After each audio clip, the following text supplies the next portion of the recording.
Okay, Alexander, let's talk about Trump's announcement that he is going to be pulling 12,000 troops out of Germany. This one kind of shocked me, actually. I didn't expect this. But this is what Trump said. And let me find the quote. I'm taking this from The Guardian.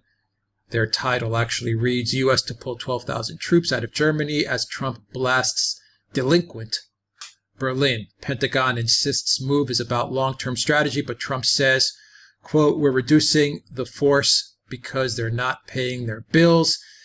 Here's what Trump said to journalists at the White House. He said, U.S. troops are there to protect Germany, right? And Germany is supposed to pay for it. Germany's not paying for it. We don't want to be the suckers anymore. The United States has been taken advantage of for 25 years, both on trade and on the military, so we're reducing the force because they're not paying their bills. Alexander, what do you make of this story? Well, let's first of all begin with what Trump actually said before we sort of unpack it. I mean, he's right. I mean, Germany doesn't feel threatened by Russia. It trades with Russia. It's just built a huge pipeline from Russia to Germany. I mean, it's absolutely true. The Germans do not spend 2% of their GDP on defense. They've always said they will, but they never quite come up to it. If you know anything about the German armed forces at the moment, I mean, they are well, they're almost a joke by all accounts. German soldiers. There was a German soldier who once described to me his time of service in the German military, and I mean, you know, it's not a functioning military anymore. But half the helicopters don't work, or what have you. So what Trump says, you know, these people say they need the United States to protect them. And you've got all these American troops there protecting them. But in reality, it's quite clear that then they don't feel threatened. So why is the US there? And he's also absolutely right, by the way, that the trade relationship between Germany and the United States has not just for 25 years, but for very much longer, in fact, been extremely slanted in Germany's favor. I mean, Germany, by the way, all the way back going to the start of the Cold War, the United States opened up its markets to Germany in order to help the German economy revive. It allowed Germany to run a very undervalued currency, the early Deutschmark, which gave Germany a big competitive advantage in US markets.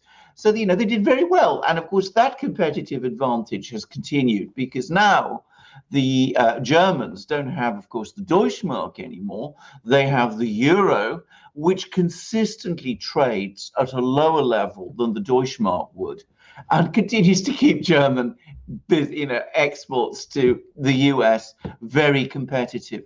So, I mean, you know, before we, you know, unpack this further, let's be very clear. What Trump says is absolutely right. I'm sorry if there's some people in Germany who don't like me putting it in that way, but it's true. Now, why has he done it now? And is this quite the big thing that people say it is? Firstly, I think it is a pretty big thing. I mean, removing 12,000 troops from Germany, I think it's about 25,000 troops in total there. I think that is a major withdrawal. There is some degree of redeployment in that some of these troops will apparently go to other European countries. Poland, of course, is the one that always gets talked about. But at least half these troops, 6,000 men, are returning to the United States. Donald Trump, very realistic, transactional president. He's always after what America's best interests. He says Germany doesn't need our protection. We're spending money by keeping our troops in Germany. Germany doesn't do what we like on many things. So I'm just pulling the troops back, and it will go down very well with my electoral base, who are also becoming increasingly tired with these long-standing American commitments in all sorts of countries around the world where America doesn't really gain, the American people don't really gain anything, and other countries are just able to skive offers. So I can see the logic of this decision from Trump's point of view very well. I think German people, for their part, should, if they are wise, start to welcome this thing, because Germany, for so many years now, has functioned in this sort of strange netherworld of not being a fully independent country in terms of its foreign policy, when it's, because it's got US troops there and all that, but at the same time it hankers for an independent policy. And it too doesn't need all these US troops there. It's always, its actions speak louder than its words. It trades with Russia. It has good relations with Russia on many things. It's siding with Russia against the US on the Nord Stream 2 pipeline. It's closer to Russia over the Iran confrontation than it is with the US. So I think Germans, once they get over the shock, should actually welcome this. Yeah, well, I mean, this is under a Trump America that Germany is not as close to Merkel's Germany. Let me rephrase that. Under a Trump America, Merkel's Germany is not as close to the U.S. as Merkel's Germany was under Obama America. But then we saw what an Obama America and a Merkel Germany did to places like Ukraine and to Libya and to Syria and all these places. We saw the result of an Obama Merkel world. Yes. So my first question to you is a pretty straightforward one. Why did Esper go along with this, or appears to be going along with this, when Esper is pretty much a very hawkish, almost neocon type of guy? And he has butted heads with Trump before. He certainly has. I mean, there may be some elements of loyalty to Trump, but I think the Pentagon itself is starting to reassess its long-term commitments to Germany. Obviously, it's been there for a long time. Obviously, Germany, they do a lot of training there. They have a lot of operational headquarters there. But those troops in Germany are not really serving much of a purpose anymore. So I'm afraid with the Pentagon, it's a different agenda. I think their plan is to redeploy a lot of those troops to Poland. And there may be a tug of war now between the US, between Trump and the Pentagon, as to what actually happens to those troops. So there are different agendas. We mustn't assume that this is all going to end up with all those troops coming home. At the moment, the plan is that only half of them will. And now we've seen many times how Trump has wanted to bring troops back home, only for them to end up being kept or redeployed away from home in other places in ways that Trump ultimately doesn't seem to really like. So we may be seeing that happen. It's interesting. Trump is such a transactional president. I mean, I really like it. I do. That aspect of his presidency. It really is a negotiation. It really is a type of business deal.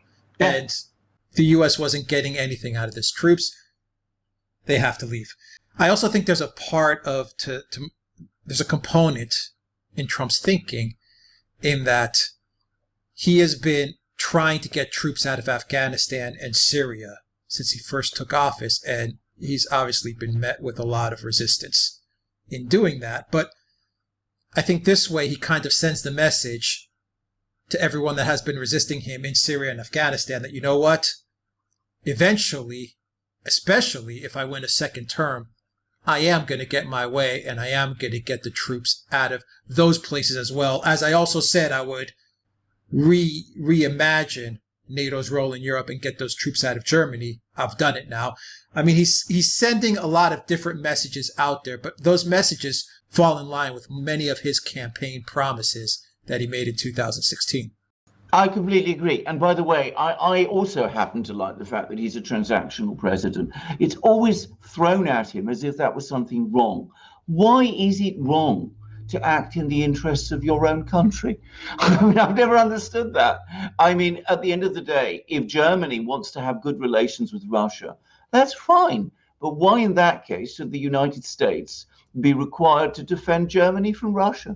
Germany isn't frightened of Russia, doesn't feel threatened by Russia. What are American troops doing there at the end of the day?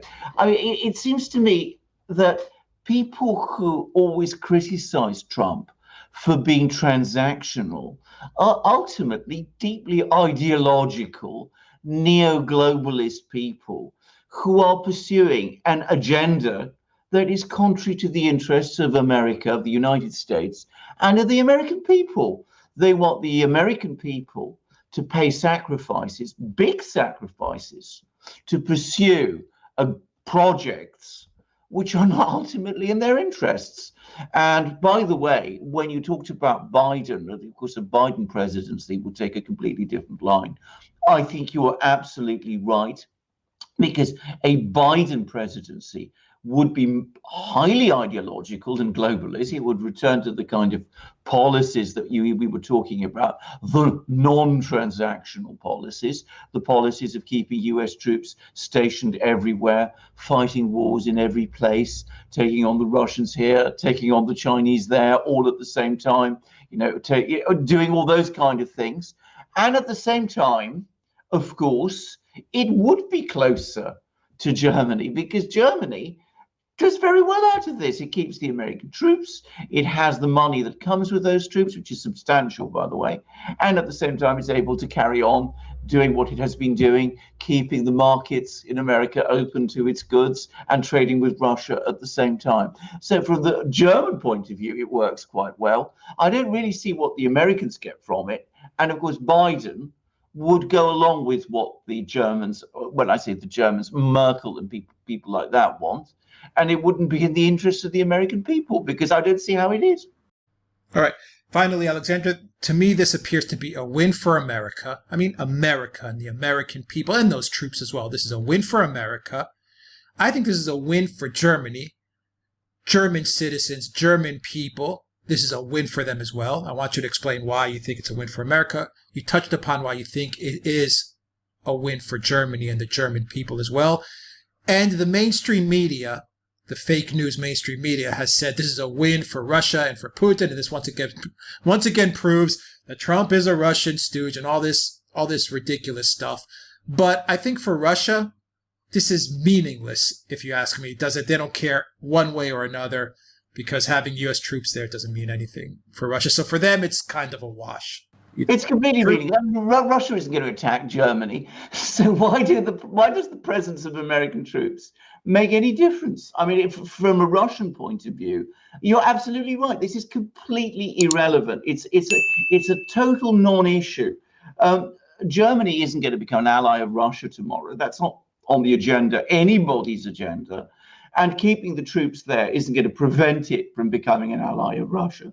And the Russians gain nothing. So, I mean, it's people need to be realistic and look at things as they are, not the way think tanks and the New York Times says they are. I mean, this is absolutely no kind of benefit to the Russians from all of this. As for the Germans, you talk about the Germans. I come back to this. I mean, Germany has functioned since the Second World War in this very strange world where, on the one hand, it's a very rich country. It's got all of these connections with the outside world. It trades very well with the United States.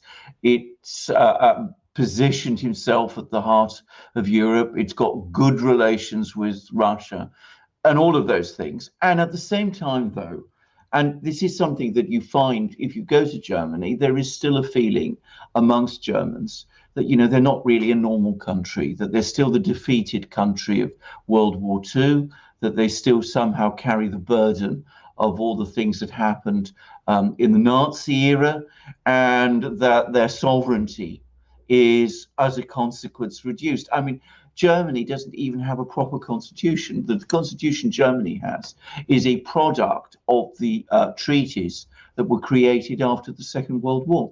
So it's time Germany started to think of itself as a normal country again. A sovereign country, a country with its own constitution, its own laws, its own foreign policy, its own economic relationships.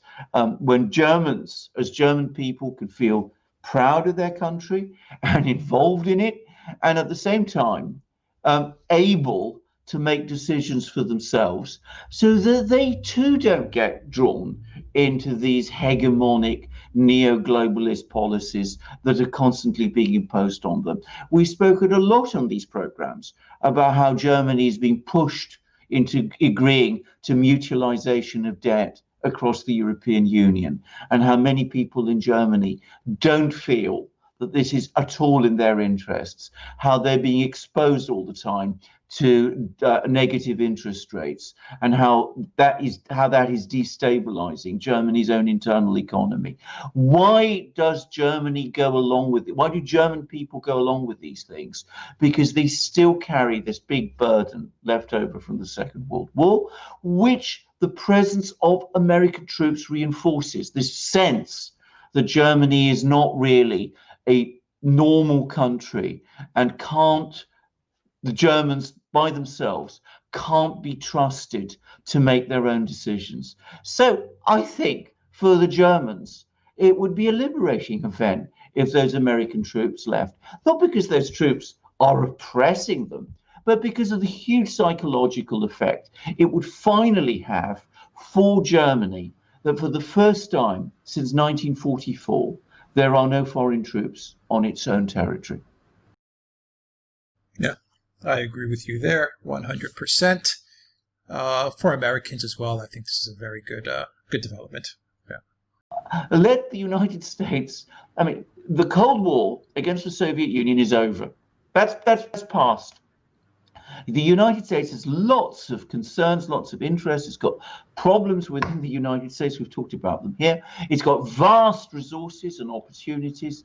It too needs to start being a normal country again, not this far-flung pseudo empire being manipulated by a small group of people with a globalistic agenda who hold power in Washington and who run the think tanks there and who have so much influence in the media. I mean, it needs to bring back its troops back home, and to remember what was once said about the United States, about the American people, that the business of America is business. That's where the genius of America lies.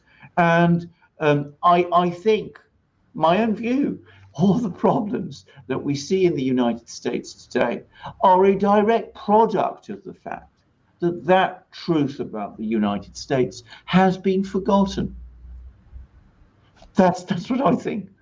At a time, I'm not saying, that it closes down all its armed forces, or that it doesn't have its issues with countries like China and Russia, or indeed Germany, but do so as a normal country once more, and you will see America really prosper and take off, because all the resources, all the things that made America rich and strong are still there. They always have been. And, dare I say it, it's what Trump has been trying to say. He doesn't sometimes say it as well as he could do or should do. And of course, whenever he does try and say it, they say, Trump is being transactional, or Trump is being some kind of, lunatic or narcissist. But ultimately, he has understood a truth which so many people don't want the American people to see. Well, many American people, a large majority, I think, of American people do see his truth, and they relate to his truth. I think so. I think that's exactly right. I think that's exactly what it is. I don't think people in America, all over the United States, this huge country that is the United States, really feel that the business of America is, patrolling around Germany when there is no threat either to Germany or to the United States that can be found there. So bring them home. Yeah, and I will say this. The first thing I will say is we've seen what happens when you fund these think tanks like the Brookings Institution. Yeah. We see how they go rogue and the damage that they do. And we documented, I think about 2-3 days ago, what the Brookings Institution did with regards to Russiagate. So those think tanks are no good. They produce nothing. They make nothing. And they come out with just damaging, patently false foreign policy objectives. I mean, they come up with terrible stuff. I completely agree. Yeah. I think they do entirely bad. I mean, I have, what we have to do on the Duran, I have to read reams of this stuff that comes out of the think tanks in Washington. And, I clutch my head with horror when I read it, because I say to myself, first of all, these people accept no limit I mean, there is no limit on what they want the US to do, what they want the American people to do, not in their own country, but, in Paraguay or Kathmandu or wherever it is that these think tanks are suddenly interested in. And of course, not only do they do that, but as we see, they now interfere directly in the US political process. And they do so in a very, very sinister way. Exactly. I mean, they're no longer just think tanks. They are they're part of the instrumentalities of the American political system. They're part of the oligarchical culture, the swamp, if you like, that Trump promised to drain. Yeah. I think that was a natural evolution of their being, that eventually they would turn in on their own country. Yeah. And that's exactly what they did. And finally, I also take heart in the fact that Trump is moving out troops from Germany, because to me, it does signal that if he gets reelected, I really think he's going to get troops out of Syria and Afghanistan. I do. I do. I think so as well. I think that's absolutely what he's doing. Biden will not. No, Biden won't. He'll try and reverse all of this. He'll send the troops back. He'll send them to more places. You'll see more wars. The greatest number of wars that were fought by the United States since the end of the Second World War was under the Obama administration. There were far bigger wars under previous administrations. There were bigger wars in Vietnam. There were bigger wars in Iraq. But Obama waged wars in far more places all at the same time. And throughout the Obama presidency, the United States never experienced a single day of peace, which, when you think about it, is quite amazing. We're under Trump's administration. They have not entangled themselves in any major wars. First time in 45 years. All right. Alexander Mercurs, thank you very much. Guys, subscribe to the channel. Please donate to us on PayPal, Patreon, and Subscribe Star. Send us some USD. Send us some euros. Send us some yen. Anything, any little amount always helps out this channel, because we are a small channel and we need your help to continue to broadcast stories like this, videos like this, and of course go to the Duran shop. I have got, for this occasion, I've got US mug. Australia. I've got the US. There it is. There's the US. You can see what it is. What a great mug it is. Let me repeat again. What a great country. Great mug country. And of course, we have to have the US on one of our mugs. And they are the best mugs in the world. Americans like to say the United States is the best country in the world. Well, make it so. It can be, if you do these things that we say. So, best mugs of the world. And of course, you've got the United States. We've got Australia there. We've got Britain. We've got lots of other countries. You go to our shop, you'll find them all there. And we've also got enameled mugs. They were the best mugs in the world before, and now they're even better. They are beautiful, and they are superb, and they are the best mugs you can possibly have. And we also have amazing shirts. Alex is wearing one of the new sets of shirts, I think, which you can see, these beautiful, beautiful new elegant shirts that we have, all 100% cotton. You'll find all kinds of new shirts in our shop, and you'll find hats, hoodies, and stickers, and you'll find ebooks that cover all the topics that we discuss on our various programs. So you support this small channel, as Alex says, by coming to our shop, and you become the proud owner of these great things. So come to our shop, support us, buy these great things, and Alex will remind you how. There is a link underneath this video to the Duran shop. You'll find it there. I also want to let people know three things before we sign off. We do have a Germany mug as well. So we have a magic mug with Germany. We launched that the other day. And for everybody located in Australia and New Zealand, we are one of our suppliers, are one of the people that we work with to get these mugs to you. They do have now a warehouse in Australia. So for the mugs and eventually the apparel as well, but we're starting with the mugs, they will be shipping from Australia as well. So that will definitely cut down on the shipping time when you order your mug from Australia or New Zealand. It will be coming directly from a partnership in Australia as well. Same great magic mugs, but they'll get to you a lot faster. And very, very quickly, Alexander, very quickly, 30 seconds, because we are talking about America here in this video, and Germany, the patriotic legacy. Very quickly, 30-second shout out to them. The Patriot Beacon, the best flashlight in the world, with this incredible, powerful beam that you can see, which you can dim, and which you can have flashing like that which you can have on a dark place. It's beautiful, it's strong, it's incredibly rugged. It's the Swiss Army knife of actually it's even better than a Swiss Army knife of flashlights. It's made in the United States. It ships internationally. It does extraordinary things. It's got a compass in the holder. You can also, it's solar powered, and you can recharge your laptop or smartphone from this socket, which you can see there.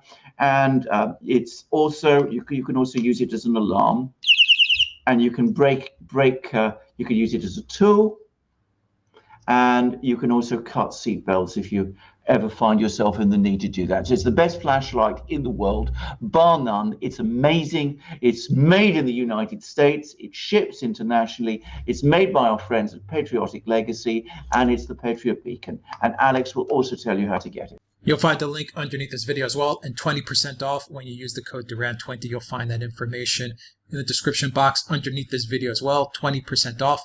They ship all over the world. Patriotic Legacy, the Patriot Beacon 3. Alexander Mercurs, thank you very much. Until next time, everybody, take care.